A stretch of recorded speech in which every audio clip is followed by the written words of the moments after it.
groovy.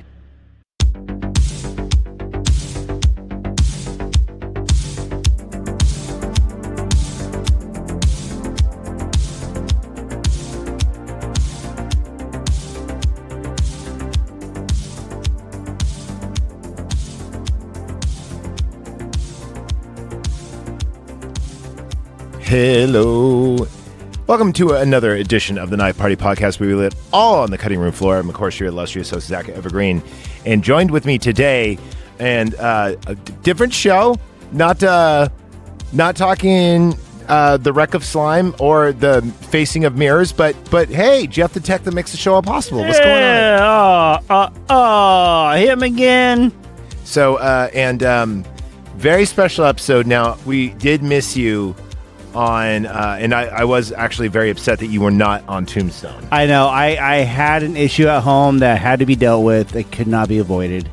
But unfortunately, we had a lot of fucking fun on Tombstone, man. You would have. I bet. All we did was kind of sing its praises, but like, it is such a fucking God. Tombstone is such one of those movies where, like, it does age like a fine wine. Like, it really does. You cannot. I don't think any kid. Well, God, I don't want to go and involve kids in this topic because kids are weird now. Okay, but that's weird. Like no, I'm saying like people of our generation, maybe a little bit younger than us, would be able to watch that movie no problem. Be like, oh, this is cool. Oh, you mean it's the like TikTok not slow or talky or too long? Yeah. Well, Tombstone is like 2 hours and 7 minutes of awesome old school movie type too. Not like CGI, all the... No, there's no CGI in that. Yeah, I love it. And I did have a crush on the girl. Which one? The Jewish girl? The main girl, the actress. What was her name? No, I'm saying the Jewish girl or the wife that's addicted to opium? No, the other one. Oh, okay. Yeah, I'm not into blondes. Anyway, today we're doing another very epic film, if you will. This is... part of Nikki Neo's birthday month, and we are doing the Count of Monte Cristo, and it's important that you're here because, see, you are one of those guys. So I could speak on this. I can be one of those guys. I could speak on this kind of for like Dracula or like Dune, but you're one of these guys of this movie where you've read the book, listened to the audio book, and watched all the films, correct? I've only watched the one film, but I have read the book. 2002 one.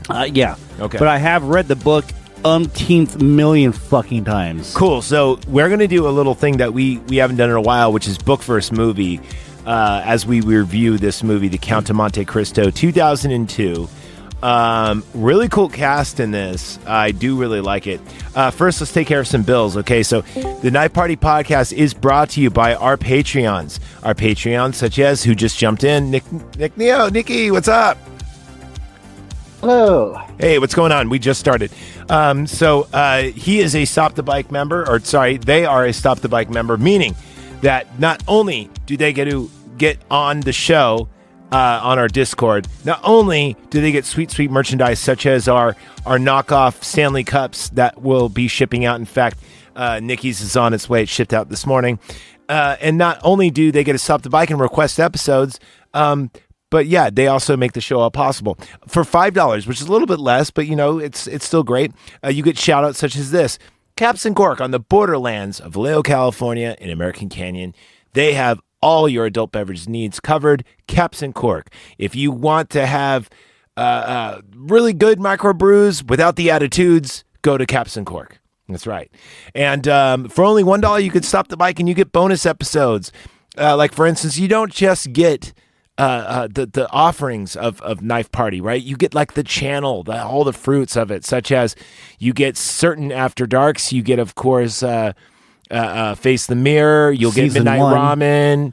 You'll get, there's a lot of, for every hour on the free site, there's 3 hours on the paid site. And that's only $1. You're not going to miss it. That's $12 a month. That's less than us. Actually, I think I do that. I don't miss it. Yeah, you really don't miss it, dude. I'm poor. It's nothing.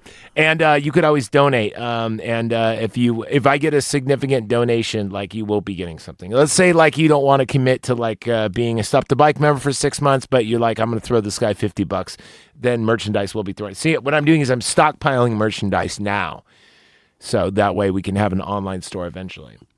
Yeah, but that's just down the road. Be careful not to become a hoarder. And also, let's talk about our. Yeah, right. It's not like I don't have like a 1,000 like fucking Heaven's Heels fucking records to pawn. Let's not talk about our real sponsor, Fume. Are you sick of vaping? Are you sick of smoking? Let's say that vaping is like it's sticky. It's got like oils. You got to refill it. There's batteries. You're looking for a charger. You're always losing it. You're flipping out. It's funny you mention that. You know what my problem with vaping is that it always left some oily crap in my lungs, in my throat. I'm always going. Not only that, you kind of feel like a douchebag. Like I remember like in my final days of vaping, I would vape very like indiscriminately. Yeah, try to be like just discreet about it, discreet as possible, like that's almost what like I was looking for. Yeah. So, well, anyway, with this, you don't have to do that because there is no batteries, there is no vape, there is no smoke, there is no charging, there's no oil. All it is, it's like an herbal tea pod that you put in this piece of wood. And it's a placebo effect. It has no nicotine. It's really cool. There's no smoke, no nothing. No nothing. And you could do it in public because it's just like you're holding it looks like you're holding a piece of bamboo or a nice piece of wood. And then you just like, put it to your mouth, whatever, and you're just inhaling like nice air, like a flavored air. It's essential oils in there. It does no damage. Why do I see some scene of Spaceballs in my head right now? Something. Anyway, regardless, to get your Fume, you can go to Fume and do all that stuff, but you're going to overpay. So what you need to do is go on our Twitter, and that's twitter.com/Father Heel. Heel spelled like your foot, HEEL. So if you're on X or Twitter, Father Heel, HEEL, there's a pinned tweet at the top. It's the banner. Click on that. That gives you $40 off. Not only that, it helps support the show. So there you go. And that's how you quit smoking, quit vaping, stop looking like a douchebag. And also, too, my Fume, I lost it a few minutes ago. Guess what? I'm not flipping out. You know why? Because there's no nicotine in it. It's not addictive. It's supposed to get you off it. Plus, it's fun to play with. It's like a fidget spinner that you get to suck on. I know that sounds gross. And we know everyone smokes because they have an oral fixation. Exactly. Giggity. Yeah. So there you go. So we're talking Count of Monte Cristo. I just watched this last night. I'm going to go over some fun facts. And I'm going to go over some ratings and such. So first off, audience score gave it an 88, which is fantastic. Good. Yeah, and but the critics only gave it a 73. So let's go round robin. Nikki, what would you give it? Ooh, that's a tough one. It is one of my favorite movies. Dude, I forgot how good this movie Critics is. Critics gave it a 79, right? 73. Well, they're still wrong on that. Yeah, they buried So it. I'm gonna do right by this movie and give it an 86. It's funny you say that. I gave it an 87. Oh, you're looking at me now? Mm-hmm. Okay, now I'm gonna throw you guys a fucking curveball here because I've read the book so many times. Mm-hmm. I'm dropping this down to a 50. Hold on. Time out. Stop the bike. You cannot let the book influence your opinion. We're talking about Yes, this I movie. can. We're talking about this movie as a standalone movie. As a standalone movie. See, it's hard for me to separate them. If you were to ask me, as is, if I had never read the book before, I would probably only give it a 70 because there were some really cheesy acting. There's some really cheesy acting in there. The guy who played his manservant, I'm not a fan of how they try to condense a bunch of characters into one. Yeah, but he wasn't really believable because I still remember him from like 40-Year-Old Virgin or whatever. And also, you probably remember from Waiting and stuff like that. Yeah. So I really don't think they're. Jim Caviezel was good because he actually looks. He's got that look. Yeah. The guy that played Ferrier. Was the guy who played on Harry Potter's the original Dumbledore. That was pretty good. I actually really liked the thief smuggler. I did not like that. I really think it was really cheesy. The thief smuggler guy. Yes, I get it. I love that guy. He's great. I know, I get it. But I think they rushed it. All right. I honestly think they rushed it. Well, they had taken more time. This movie has a 2 hour and 11-minute runtime, and it definitely, this movie could have been a 3 hour movie, and it would have been fine. I honestly think, and you were just showing me the whole remake thing. I honestly think they should have turned this into like a Netflix series and go chapter by chapter, episode by episode. They definitely can. However, that would work really well. For a 2 hour and 11-minute runtime, this is a nonstop awesome movie. I think you giving it a 70 is way too low. I'm sorry, man. I had to stick by it. I had to stick by it. I'm just saying you're judging it off of, hey, I read the books and this and that and this and that and this and that. It's like you know what, you're dooning it. You know how I will say this though. I saw the movie before I read the book. You made me watch the movie, and that's why I ended up reading the book. This is true. And I still did not like the movie that much. I mean, the story is good, but the flaws I saw and I experienced, I just, it wasn't believable enough. So I really like this. I remember why I haven't seen this movie in a while, too, is this like fucking, this used to be like a movie I used to watch all the time, and Josh the Show Killer used to quote it all the time. Mm-hmm.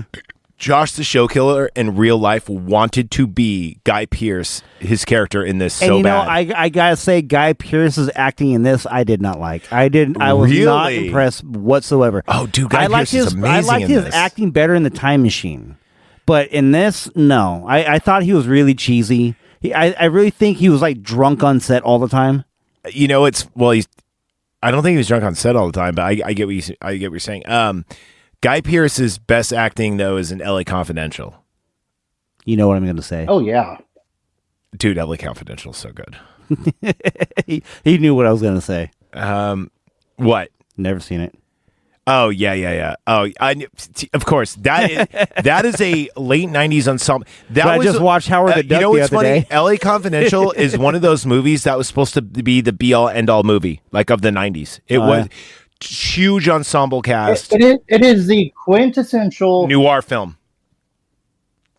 cop noir film set in the 40s. Yeah, LA Confidential has got everybody in it, everybody that you know in it of the 90s, like everyone great. You know what it is? It's the Tombstone of 1940. That's exactly what it is, and it's good. Okay, and it's great. If I can find it, I'll take it. I'll take a look. I have it. You should borrow it. It's really good. Danny DeVito, Kevin Spacey, Guy Pearce, Russell Crowe. Fuck. Oh, dude, the list goes on and on and on. Kim Basinger, like that's a pretty good cast. Yep. The list goes on. Like it does not, like when you see the cast of this movie, you're like, Jesus Christ. Is it as long as the list of movies I haven't seen? It's as long as the movie. The movie's like 3 hours long and it flies by. It's a really, and the plot line. Oh, it really does. It's such a good fucking movie. Anyway, that's definitely on the list too. By the way, it's been on the list and it's got bumped around. Thanks to our HR department. It was supposed to be covered a while ago. Anyway, but right now we're talking Monte Cristo. So some fun facts about this. First, this is so Jim Caviezel was. He was on a tear for a moment, dude. This guy was in like everything that was important, it seemed like, for a minute. And he, you know what's funny about Jim Caviezel is Jim Caviezel was like kind of the not Patrick Bateman. Oh God damn it, who am I thinking of? Patrick Bateman, Batman. No, Bryce on the set. What? The actor that played fucking Patrick Bateman. Oh, are you talking about Christian Bale? Christian Bale. I used to get them confused a lot. Oh. And it seems like they were kind of coming up at the same time. But Jim Caviezel and Christian Bale kind of had like they do look alike. So you got, of course, Guy Pearce, Bale, Dagmara Donflesh, I guess is her name, that chick that you were talking about? Are we talking about the one who played Mercedes? Yeah, Mercedes. Yeah, Louis Gosman is the guy you don't like. Who's the Luis Guzman. Yeah. Also, it's got James Frann, who's amazing in this. He plays the adjudicator. De Villefort. Yeah, he's awesome. No, the warden is played by Michael Wincott. For one thing, here's another thing. They didn't even call the main bad guy by the correct name. Hold on, though. Henry Cavill is in this movie as, like, the son. Yes, he is. Who? Henry Cavill, the fucking Witcher. Oh. Superman. Oh. Is in this. He's just young, which is hilarious. Of course. Yeah, he's Albert. I know, it's so good. Anyway, by the way, you know that whole we're going to talk about difference between book and movie in a second. So I think you're criminally underrating this. I'm not going to say your opinion doesn't matter, but he's giving it. You gave it a 86 or 87. You said 6. You know what? To compensate, I'm going to raise my score to 90. Okay, that's cheating after the fact. I'm still giving it 88. You must be a Democrat. Hey. Hey. Oh wait, wrong show. Sorry. I can call what I want because it's my birthday month and my choice. And not only that, you did say it's one of your favorite movies. Birthday month? Yeah. We're doing months now? Dude. Damn, that's cool. I get all of November because my birthday's at the end of November. Yeah, but you're not a lady. I can be if I want. No, it doesn't work that way. Stop being a San Francisco tranny. Hey, I worked there for 8 years. What do you expect? You have to commit.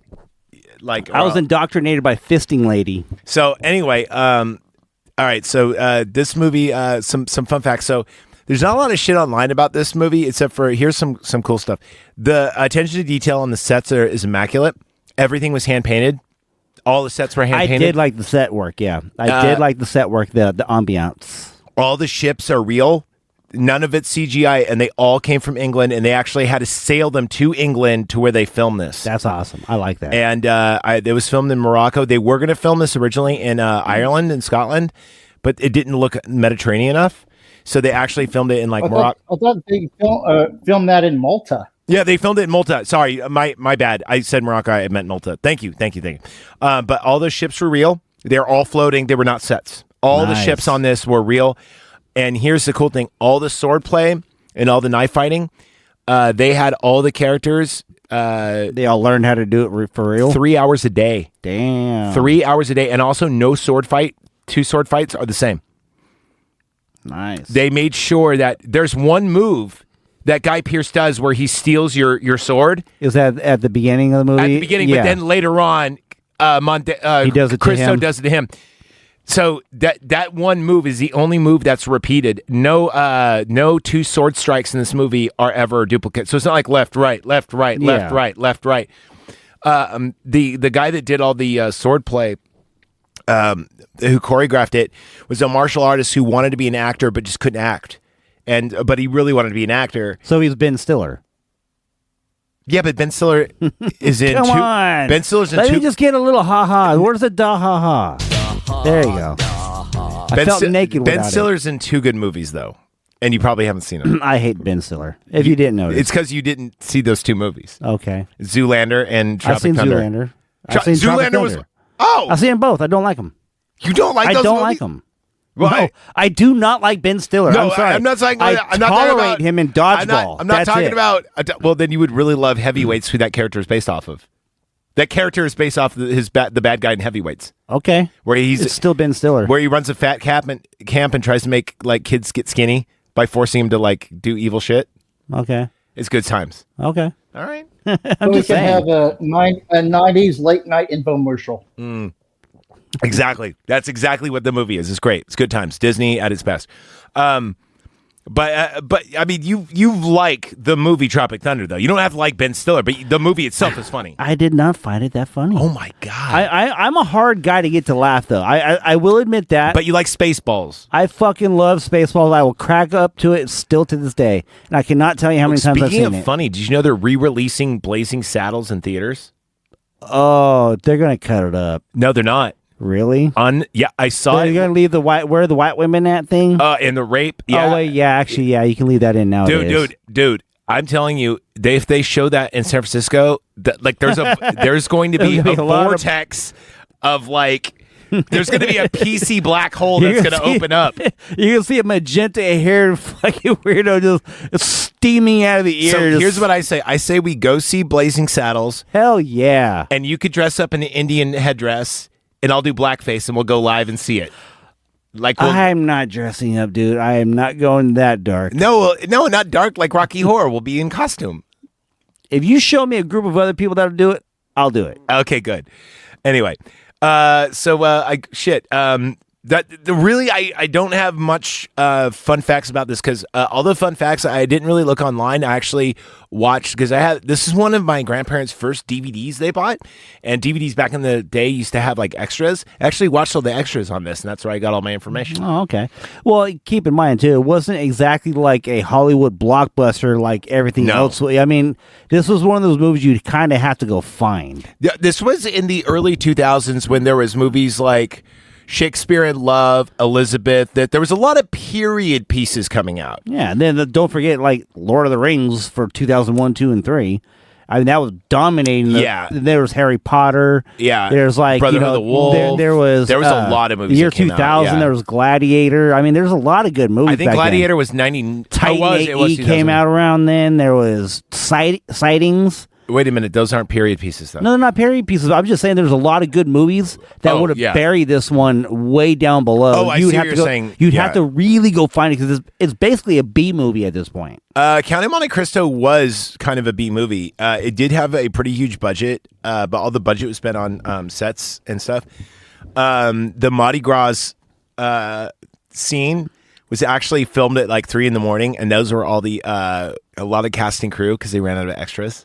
Oh, you mean when the air balloon came down? No, the Mardi Gras scene. When he's like introducing himself? You mean the catacombs where he's like, oh, okay. Yeah. Okay. Speaking of the hot air balloon scene, so that was the biggest part of the whole budget was that party scene, and none of the cast knew that hot air balloon was going to happen. Really? They surprised the whole cast. That was a live set, and that reaction everyone gets, and then when the people descend from the ropes and like bring down the hot air balloon, none of them were told about that. That was a real life reaction. See, that's the kind of stuff I do like because that's natural reaction. And remember, like when we used to do Slamrock Radio back in the day, we always save stories, we'd save things to talk about because we wanted that natural reaction. That's art right there. So that's good art. And when Jim Caviezel goes, "Welcome," and just like walks away and people are like gasping and shit and they're all running, that was real. So that was a real reaction. Isn't that cool? Yeah, that is really cool. So that's all the fun facts I got. Let's go ahead and talk about this. Let me throw on some music, okay? Yeah. A little dark wave just to goth it up as we talk about this movie. So Jeff, being an umpteenth time reader of said book, you got to tell us, I know there's a lot of differences between the book and the movie. I know because I've started to. This is one of those things where I actually picked up the book and never like followed through with it. Yeah. But I know that a lot of the characters are different, the pacing's different, and I know there's certain things that are different. For instance, like the boy is never revealed to be his at the very end, like it is in the movie, and there's a blah, blah, blah, blah. And the whole thing about like, you know, how his best friend kind of betrayed him. Well, he's not really his best friend in the book. It's kind of like they're more acquaintances. But you are the expert. Yeah. You tell us the difference between the book and the movie and why you like the book so much better. And I'm going to go ahead and shut up. Go. All right, so this might go on for a while. You sure you want me to do this? No, I do. Okay. Turn your mic on. Hold on. Really. I mean, the thing is I'm on this show and I talk about what I know and love, and that's movies. I love this movie. You're telling me you're giving it a 70 because the book's so much better. Let's fucking hear it, dude. Okay. Well, the overall story is compared from the book to the movie. The book is way, and you got to keep in mind too that the time period that this story was written in, the things that the 1820s, it goes between 1815 to 1838. Oh, okay. So, 16 years. Yeah. By the way, Old Boy reference. So I call this movie Older Boy because Old that Boy makes sense. Old Boy is a remake of this movie. That would make absolute sense. Yeah. He's locked totally away. Monte Cristo story. He's locked away for 15 years. The only and he comes out and needs to get revenge. Needs to get revenge, and he's totally trained and everything else, right? Yeah. Now here's the difference, though. Ending. Well, here goes the other thing too. Besides the daughter versus the wife thing, in Old Boy, I sympathize with Evergreen, Count Mondego, but in this, I sympathize with Count de Monte Cristo. So I don't sympathize with Old Boy in Old Boy. I don't. Because he's actually the evil fucker in Old Boy, right? He's the guy who's the drunk, the gossip, the troublemaker, and he's locked away because he's a fucking, like a gossip busybody, right? Yeah. Where Evergreen is not. Where in this, it's the opposite, where he gets locked up by a jealous, conniving, like, scheming group of aristocrats. In a way, yeah. Sorry to interrupt. No, it's okay. So the overall, I'm just going to give like an overall splat on the wall of the side-by-side. The movie... That's how my dad said I almost ended up. You got to keep in mind that it is a limited amount of time to put into a movie, which I really think is a bad idea to make it a movie. It should have been like an extended series. You know, you're right, though, with Netflix being what it is, where they could do like 10 episodes. It would have been perfect. They could have gone chapter by chapter, and each chapter could have been a 1-hour episode. Yeah. 117 episodes. It's a 117 chapter book. I would say 117. I absolutely do. Because every chapter's got something really fucking good in it. And here's why. Okay, this comes into what I'm talking about. In a 3-hour movie, you really have to just get the really quick things like bam, bam, bam, bam, bam, because it's a really long story. It's 117 chapters, right? So in order to fit the whole concept of this overall story into 3 hours, you gotta pick and choose things. You gotta take this out. You gotta put other things in to make it move faster. I hate this shit on your point here, but how many pages is each chapter if there's that many chapters? I honestly haven't picked up a paper book. I listened to the audiobook. So let me tell you this. When you read it takes me weeks to read it. When you read, Dumas, the person that wrote this, was known. They called him the first ever. He also wrote all the Three Musketeers stories. Yeah, he wrote 257 stories. Yeah. But he was known as the first ever soap opera writer because he would drag on. That makes sense because this story in the book is a very dark soap opera. Well, not only that, but he would drag on. He would write, like some people say, he got paid by the word because he would write like really. I don't think so. I don't think. Basically, so. he would instead of writing like Shakespeare was short and sweet, he would write these long, drawn out things. I don't think that's the motivation. Well, let's put it this way. I think he was just really detailed. What I mean is he was like the Stephen King of his day. Don't even insult. Don't insult Alexander Dumas that way. Come on. What I mean is Stephen King's a fucking pedophile. Hold on. Stephen King writes like 400, 500 page books. And he puts child porn in his books. What I'm saying is like he would write like Anne Rice would, like 400 or 500 page books, right? And not like short stories. But at the time, what was popular was short stories. So at the time, like you would get like a 90-page like story or a 60-page story. You would not get like a 300-page story. No. I think you're over analyzing it because you got to go back to the time period which Alexander Dumas lived. No, that's what there really weren't short stories. There was no need for anything other than a full-blown novel. There was, because short stories were for people that couldn't afford to go to the theater, right? Okay. So they would read like Shakespeare and stuff, and it would be short story format rather than this big long thing. So that's why Dumas was like very unique at the time, because he was writing these long drawn out things. Yeah, I don't think that's the motivation though. I really think. I don't think it was a motivation. I'm just saying. I think Alexander Dumas was just a really, really big stickler for deep detail, because he really liked to just bring things together in a big giant mesh at the end. It's really great how he does it. Do you know how Dumas actually got discovered? Someone picked up a book and read it? No, he had near perfect handwriting, and people thought just reading his words, it was so beautiful, right? So like people would just so he was a drafter, but his handwriting was like so perfect and so like almost like an art form itself. Yeah. So people would get caught up by reading his stories were good to boot, but think about it. If your stories are good and it's pretty to look at. Well, I'm going to stop you right there because he lived in the 19th century and there was a printing press.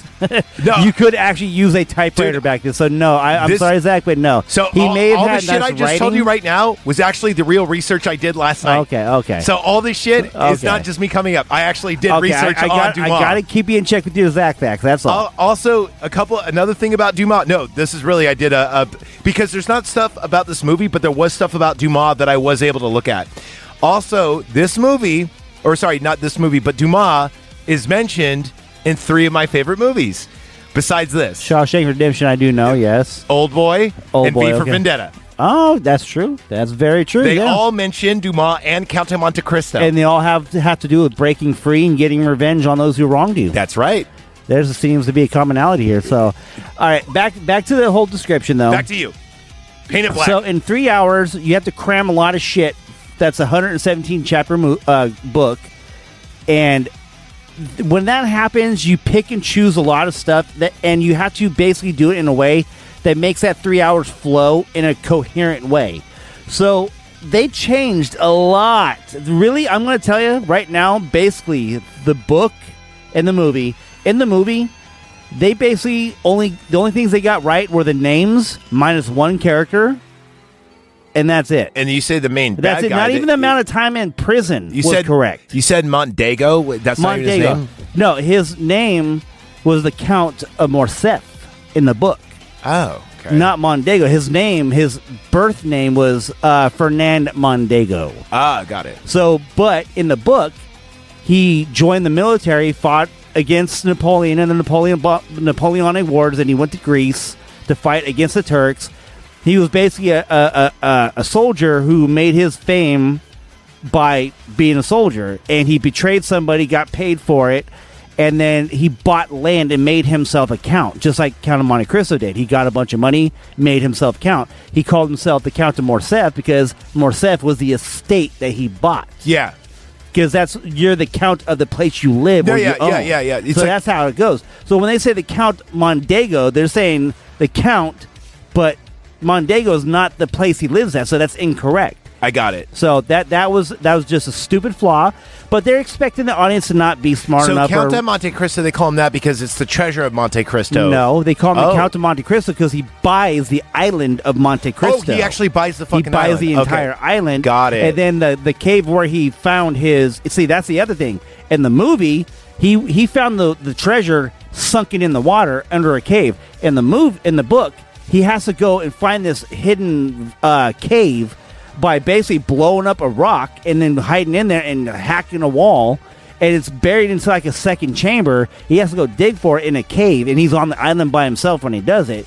So they change a lot of stuff because it takes too long to tell that story. They have to do it quickly so that way you're on and off onto the next subject to keep the fucking story going, because they really got to make it's a rapid fire movie because there's so much to cram in. The thing is, if they wanted to make an actual true to book form like thing, it would have to be a Netflix series, chapter by chapter over like 10 seasons. Or you would have to do like what their original intention would do, whereas split the books like like Lord of the Rings style. So like each fucking book is like 4 hours, and then or each. Like the first 30 chapters is movie one. Exactly. It's like when you watch a movie and there's the sections, right? You got the first part, second part, third part of the movie, right? The Act 1, Act 2, Act 3. You could do it that way because there's Act 1 where it's like you meet him, then he goes to prison. Yeah. Act 2 could be prison to where he gets his money and becomes what he is. Then Act 3 would be when he's the Monte Cristo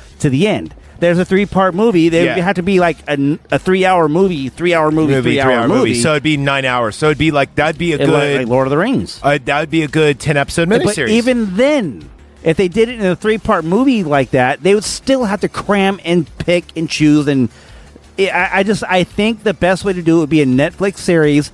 10 seasons, 10 episodes per season. Don't give it to Netflix. Give it to Amazon. They'll do it better. I don't care who does it. It's the easiest comparison. So I know, but Netflix, you know what they'll do? That's the first you know what they'll do? They put a chick in it, make her lame and gay. Yes, they will. You know, so that's why you got to give it. You got to give it to Amazon because they'll do it right. So that's the first thing that I have about the movie. Make her lame and gay. Now, the other reason why I like the book so much more. Lame and gay.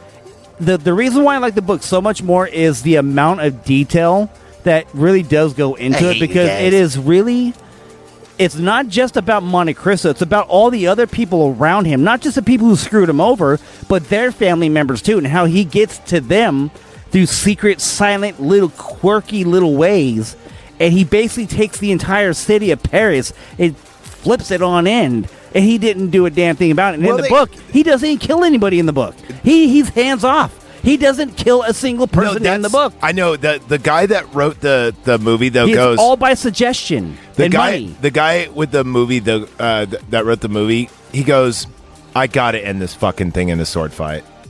Yeah, that's the only way you could, because in a movie it has to be exciting. People go in there for excitement. You know, if you're really going to do it, you got to do it like fucking Dude, like Game of Thrones style. The sword play in this movie is fantastic. But there was no too much sword play in the book. I know. He fucks them over politically, all of them. There wasn't even a duel in the book.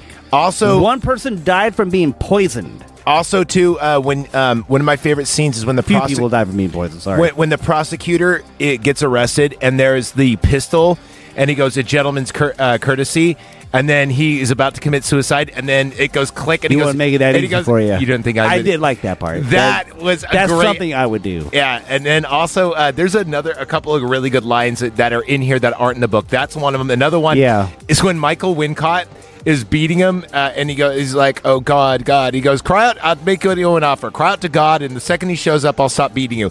And he goes, "Plus, God's not even into Paris this time of year." That was not in the book, and that line is hilarious. You know what was in the book? Huh? Those who pour out death and justice, or those who pour out death and justice, run the risk of tasting a bitter draft. That's pretty good. That's pretty good. But God isn't in Paris this No, time sorry, of it year. wasn't death and justice. Death and vengeance. Those who pour out death and vengeance run the risk of tasting a bitter draft. That's what the priest says to him, right? No, that's what the general from the murdered general in the beginning of the book, his son, who meets Monte Cristo later, after Monte Cristo's explaining his belief system as far as like executions and this and that. By the way, the whole Kings to You thing was in this and just in the movie too, and I love the fucking Kings to You thing. Like, remember when he's opening up the chest and there's no treasure, there's just the Kings thing, and you're like, oh shit. But see though, that's another thing for me. It's like they weren't even friends in the book. I know. He was the cousin of his fiance. They're acquaintances. They're acquaintances. He wanted to have sex with his cousin, so there's incest in the book.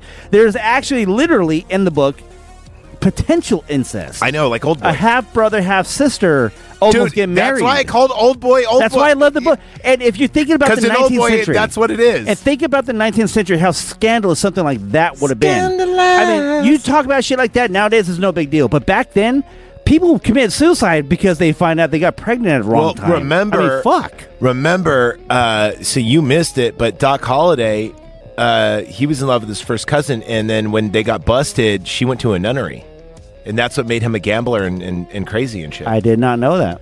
Oh, you didn't know that? No, I didn't know that. In the movie Tombstone, he mentions it briefly, but actually, when we did Tombstone, I actually did a deep dive on Doc Holliday. Oh. Doc Holliday was actually, the reason why he's called Doc Holliday, he was a dentist and a physician, but mainly a dentist.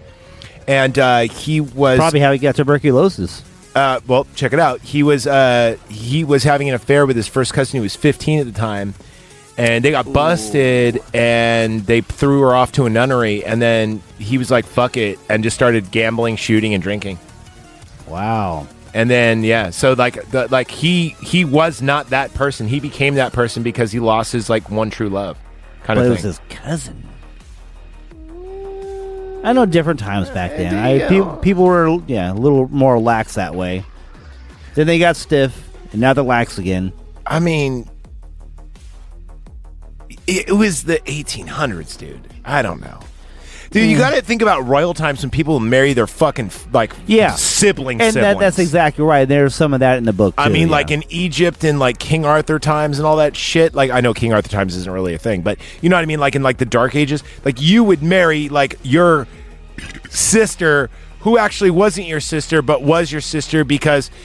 she was given to another tribe in order to stop a war, and now you're marrying her in order to reunite. Exactly. It's dude, shallow gene pool. Yes, shallow gene pool. That's very true. So I mean, plus I mean, if you believe in the Bible, we're all related to Adam and Eve. What's up, Neo? I have one name for you. What? Habsburg. Say that again. Habsburg. Hetberg? Habsburg. Oh, Habsburg. I don't. What's the Haps? I don't know what that means. Icebergs? Iceberg lettuce? The Habsburgs and Austria-Hungary. Oh yeah. Oh, the family, the ruling family. Yeah. Okay. Oh, All right. Yeah. I heard of it. Yeah, because basically the entire royalty situation of all of Europe were an interchangeable like bunch of families. They married each other all across from Russia to England. Yeah, exactly. There was Italy was guilty of this too. They all are. I know Italy was huge guilty of this though. I know that for a minute, like during the Renaissance and whatever. Like it was like cousin, nephew, cousin, nephew, cousin, nephew, cousin, nephew. It's like, she's not your sister? No. She's not your dad? No. She's not your mom? Cool. Well, that's separated enough. Go ahead. Makes you wonder where today's issues come from, huh?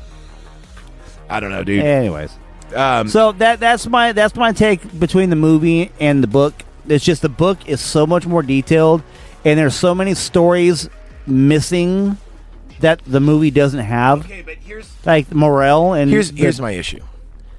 And it's not that I don't think you're wrong, and it's not that I think you have your opinion, but I will tell you this. I love Dune, right? The movie and the book, right? Now, here's the thing, though. The new Dune movies that came out, even though they are very book correct, they're not as good as the 84 movie. You know why? The 84 movie knew it needed to be a fucking movie, so it changed to be a fucking movie. Yeah.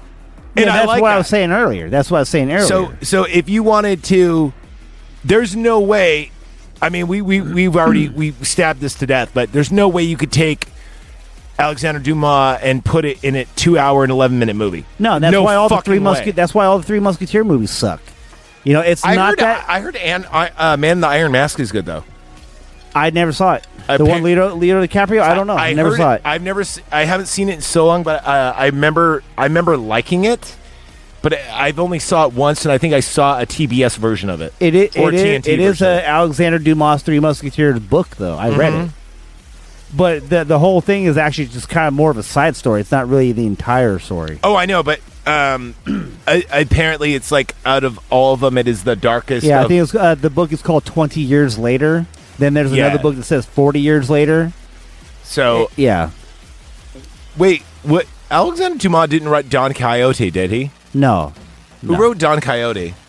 Don Quixote? I don't know. That's a good book. Yeah. It's fucking hilarious. Where he like fights windmills and thinks they're dragons and shit. So, all right. So that's my take on the movie to the book.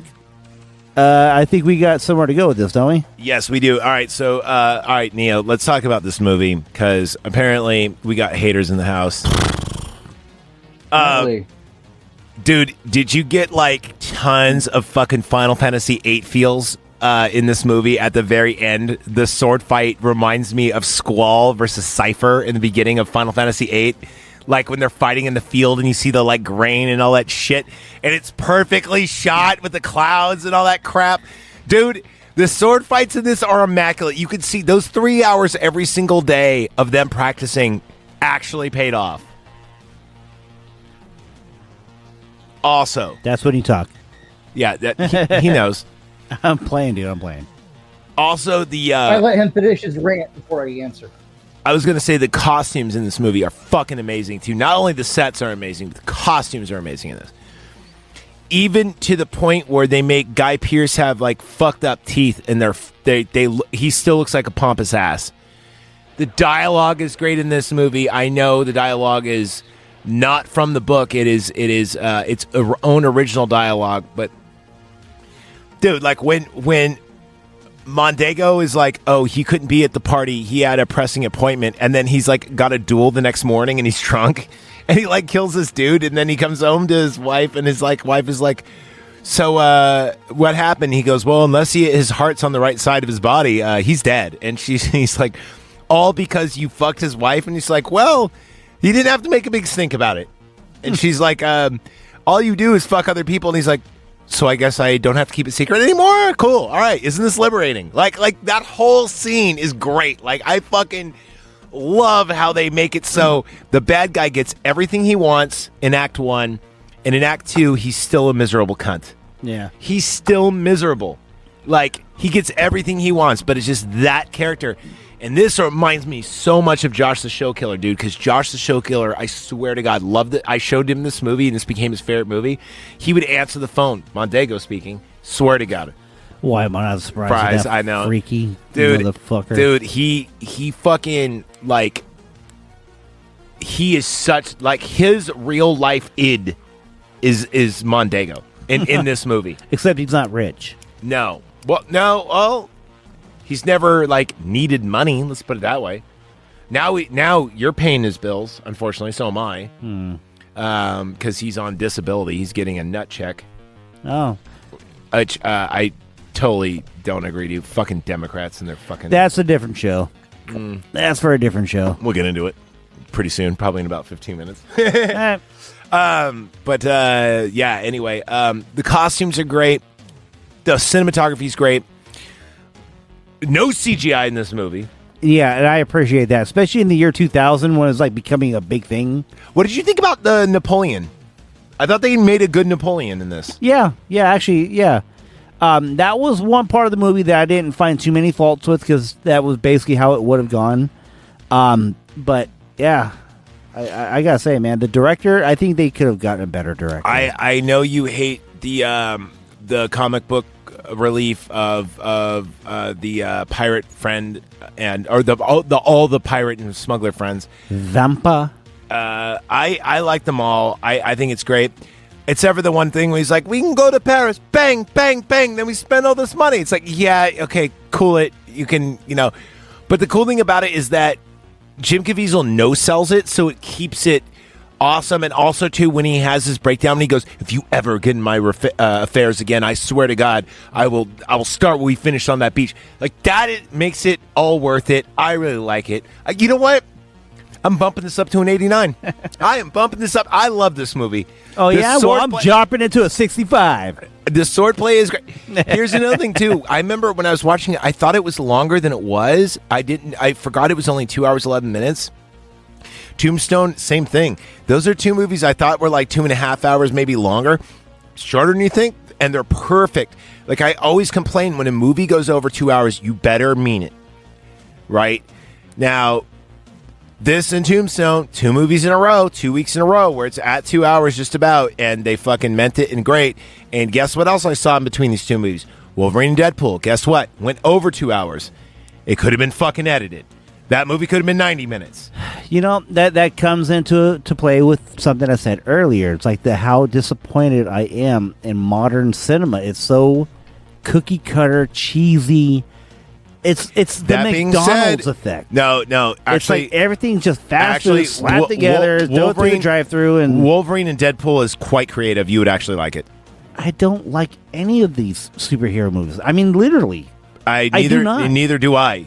It's so overdone. There's exceptions I will take, and Deadpool movies are one of them. Definitely. Anyway, and I cannot wait to go see Alien Romulus. Jonathan said it's just okay. Which means it's probably going to be awesome. Was this another Aliens movie? It's not all the shitty ones coming out. This is directed by the dude who did Evil Dead, and it comes out. It takes place between Alien and Aliens. Oh, so it's Alien 1.5. Okay, that's cool. I mean, if they do it right, that could be good. Oh no, it's great. And then the tagline is "No one survives." So basically, you're going to a ghost ship to see a bunch of people die. Heads up. And it's like it's an alien horror movie. It's like they're gonna fight back. No, it's like no. You're gonna see people get fucking these basically. So it's old school horror. It's old school. It's haunted house in space. You really don't know if you're coming out. Yeah, okay, I can appreciate that. Yeah, Alien Romulus. I can't wait to see it. It looks awesome. So John said it was okay, which probably means it's great because whenever John says a movie's okay, it's usually really good. And then whenever Jonathan raves about a movie, usually it's okay. He's Bizarro World. He is. He really is. I mean, because his favorite movies are like Marvel Universe stuff and like... Oh. Well, I mean, that come out recently. And then he likes a lot of like weird, grindy art house movies. He used to have great taste in movies. Like, if it's we even got into it recently that he thought it was weird that I said RoboCop better than Terminator. And I was like, well, here's the reason why, dude. Terminator, great.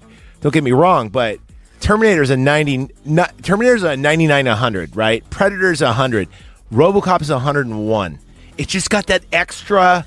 They put the story behind it. That's why. That's the one thing I can give, and that's the one flaw with Terminator movies that I don't like. It's a car chase. Even though I love them, it's a 90-minute car chase. It's a car chase. It's a 3-part car chase, It's always run, shoot back, and then all of a sudden at the end they find the answer. Well, no, you're done. and then the story is in between the car chase when they're hiding in the car, chasing from the car chase. Yeah, you know, like when they're sleeping, eating French fries, you get backstory. Yeah, you know, whereas RoboCop is like a saga, you know, and Predator is a roller coaster ride too, right? But all those three movies are the best sci-fi horror movies ever, in my opinion, because they're just perfect movies. They have zero flaw. You can't tell me there's a flaw in the first Terminator, except for that one scene where Arnold's head is kind of weird looking when he cuts out his eye, because that does look a little cheesy. Yeah, but I mean, what are you going to do? It's what are you going to do? Yeah, exactly. Predator does not have a flaw. No, actually it does not. Except for the film quality at the third act because they ran out of money. But it's not the act, and you know, that's why it's just the Predator and Arnold, because they ran out of money. Did you know that? Really? Yeah. But they made it work. Just kind of like when Jaws, the fucking thing broke, and so they just had the shark and they made it work because they didn't have the shark, so they just filmed do. Sometimes happy accidents, right? Well, anyway. Bob Ross, man. Exactly. There you go. Happy little tree. Happy if you tell anybody about that tree, I'll come to your house and I will touch you. I will touch you. So yeah, I do. Another thing about this movie that's great is Count of Monte Cristo is a beautiful movie to watch. It is, and if you remember when I went to the Philippines on my honeymoon, we went to that place called Vegan, way up in the north of the Philippines. It looked exactly like that Mardi Gras scene. It looked, or like the cobblestone streets and the old like 1500s. Yeah, that's exactly what that place. Yeah, I felt like I was in the book. Show me pictures of that. I felt like I was in the book. So that's why I got Nikki. You got anything on this before we get out of here? Did I want to go to the Philippines even more now? You might as well. Hey man, a person like you would live very comfortably there. Oh yeah, you'd be fine there. All you got to do is save up like 20 grand. You'll be set for life. Yeah, they love white people. You can be an English teacher there, and they love you for it. I'm serious. Just don't drink the water. No, don't. Come on, Nikki. I know you got something on this. Well, I'm just thinking because there is a VA in Manila, so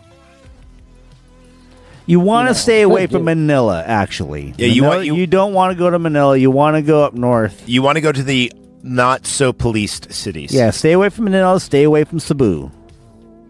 Yeah, you like any of the super high police cities. You want to stay away from. You want to go to the more chillax cities that are just go to vegan.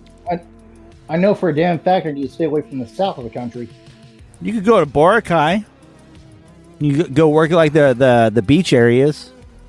He beaches. That's what Ken does. Ken beaches. You know what Ken's job is? No. His job is beach. Okay. He's like, what do you do? I beach. What do you mean? I beach. Are you a lifeguard? No, I beach. I'm Beach Ken. I beach. Oh, okay. You never saw the Barbie movie? No. It's fucking hilarious. Okay. It is good. Okay. I wanted to hate it. I swear to God, I wanted to hate it so bad, and it was so funny. Okay. Me and Jeff, my uncle, sat there and laughed our balls off and just going like, I can't believe I like this movie. And like Ken is, Ken is so good.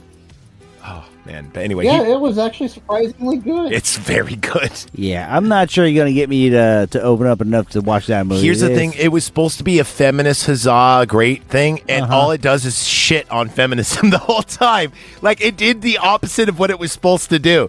It makes, like, you realize, Ken is actually, the patriarchy is super important, and Barbie Land is stupid, and, like, it would never work. It's like a liberal dream house, and look how shitty it is because it's a liberal dream house. It's just great. The only thing is Will Ferrell ruins it. I hate Will Ferrell. I know. I've never liked him. I don't even remember a time or a movie. I didn't even like him in Silent Bob, Jay and Silent Bob Strike Back. There's not been one movie he's been in that I actually thought he was funny. Not one. He's another one of those actors that they act one way. He acts elf Ben in every Stiller, movie. Will Ferrell, Jason Statham. You got them all. They all play the exact. What are you talking about, my Jason Statham? Person. I know. I was different in Death Rise. See one of their movies, you see them all. Now shut up. I was different in Death Rise than I was in Lock, Stock, than I was in Snatch, than I was in Crank. In Crank, I had to keep going or else my heart would stop. In Death Rise, I had a race against death. In Lock, Stock, I had 2 smoking barrels in my head. And in the Meg. And then Snatch, I had to snatch a giant jewel. And in the Meg, it was a giant shark. Oh, that was a giant shark. This is totally different. Right. Yeah, it's different. Have you ever fought a giant shark? No. I fought a shark, and my heart was going to stop, and it was a race against death. It was a death race, if you will. Right, sure. If you will, a death race. Never changes. There was a poodle in the ocean, and the Meg almost ate the poodle, but the poodle got away. Did the poodle have rabies? No, but poodle didn't have not rabies. exciting enough, then. Oh, rabies poodle. Death race Cujo poodle. I was in the Meg 2, Giant Meg Part 2, where one Meg ate the other Meg, and they came from the center of the universe. Okay. You know what I mean? If I could actually do a Ben Stiller impersonation, I would probably be doing a back and forth with you. I swear to though, fucking Death Race with Jason Statham is actually a really good movie.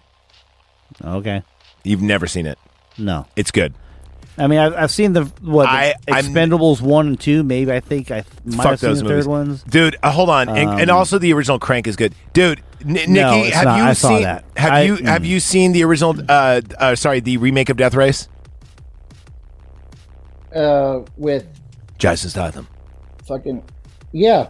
It's been a little bit, but I've seen it. It was good, wasn't it? Okay. All right, it wasn't great, but it was watchable. God damn it, I'm fucking outnumbered here. All right, well, you know what? I'll tell you what. That's what you could. Screw you guys, I'm going home. Yeah, I'm gonna take my ball and go home. I guess that does it for this episode. So we all really like this movie. Jeff, you like the book better, so therefore you hate the movie, and you thought a lot of. I don't hate the movie. I just wish they would have gotten a better director. Also, this reigns in as a PG. I think this is a PG movie. I don't even think it's PG-13. Yeah. As a PG movie, I mean, out of all the PG movies we've done, shit, this one's pretty damn good. I mean, I think we've only done a handful, and I mean, we did not. You know what's funny? You picked 2 PG movies during your birthday month. This and Knight's Tale, both PG. I think Knight's Tale is PG-13, but still. Normally doesn't seem like it though, does it? Normally we're R-rated channel here. Well, anyway, guys, thank you for listening to the Night Party Podcast. Up next is very special. We have Antonius Montana and the Chaz reviewing. You got my boy Chaz over. Sandy, get out of here. For the anniversary, I just want to talk about my son. The first episode ever recorded of the Night Party was actually the Chaz and Antonius. This was years ago, back in 2019, of them doing Ghost Ship. This is a 5-year reunion. They're going to do Ghost Ship for your birthday, Nikki. Are you excited to... I am very excited. Ghost Ship, one of the worst movies ever. That's true. It's so bad. It's true. Such a great opening. The only redeeming thing, the opening is so good. The only redeeming thing about the movie is the Mudvayne song. And the opening is good. Yeah. But this movie sucks so bad. I'm not going to watch it, luckily. 13 Ghosts and shit. Oh, the Chaz did 13 Ghosts. He did? Oh, you look on our back episode. Oh, yeah. You guys got a lot of episodes. I got to go back. It's going to take a while. It was my first Patreon request. It was. Oh, nice. It was. In fact, I was looking at that movie, and I almost threw it in the box to send to you, with your Tumblr, and I'm like, I'm going to have to watch it one more time at least. But yeah, so that's coming up next week. And then after that, it's Stephen King September. What are you doing? We are doing. I might need to be involved in that because I know a lot of Stephen King stuff. I'll tell you what we're going to do. We're going to do Sleepwalkers.